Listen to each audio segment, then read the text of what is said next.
বন্ধুরা, তোমরা কেমন আছো? তো দেখতে পাচ্ছ আজকে ওয়েদারটা কত সুন্দর, একটু মেঘলা মেঘলা। তো আগের দিন একটু বৃষ্টি হয়েছিল। তো বাড়ির কাছে দেখো হাঁটতে আসলাম, একটা বড় ঠাকুরের মন্দির আছে। তো এবার আমি হেঁটে হেঁটে সামনের দিকে যাচ্ছি, কারণ আমি একটু বাজারের কাছেই এসেছি। তো আমি হেঁটে যাচ্ছি, দেখতেই পাচ্ছ। তো তোমার সবাই ভালো আছে তো? তো দেখো, জ্যান্ত মাছ কিনতে এসেছিলাম, কিন্তু দেখো মাছ আমার পছন্দ হয়নি। তো বাজারে আজকে কী কী উঠেছে সেটাই তোমাদের দেখাবো। ডাব, এদিকে অন্যদিকে দেখো ফলের বাজারে ফল উঠেছে। আমাদের বাজারটা খুবই ছোট। আর দেখো এখানে আরেকটা মন্দির আছে। তো এই মন্দিরের কাছ থেকেই দেখো একটা ফুলের দোকান বসেছে, কত রকমের ফুল দেখতেই পাচ্ছ, খুব সুন্দর লাগছে। আর আমার সাদা ফুল খুবই পছন্দের একটা ফুল, আর গাঁদা ফুলও আমার ভালো লাগে।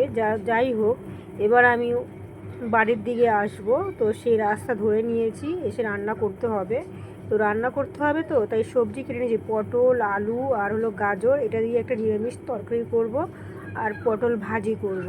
তো ভাজা করতে বসিয়ে দিয়েছি, অন্যদিকে ভাত হচ্ছে, দেখতেই পাচ্ছ। তো কে কে আমার মতন পটল ভাজা খেতে ভালোবাসো অবশ্যই কমেন্টে বলো। আর বিকেলবেলা না, আর বেগুন ভাজা হবে।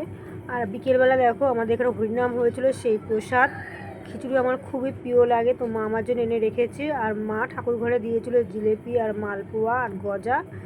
তো এটাই আমার প্রসাদ, এটাই টিফিন খাবো। তো আমার ভিডিও কেমন লাগলো অবশ্যই বলো। আজকের মতন রাখছি বন্ধুরা, ভালো থেকো, টাটা।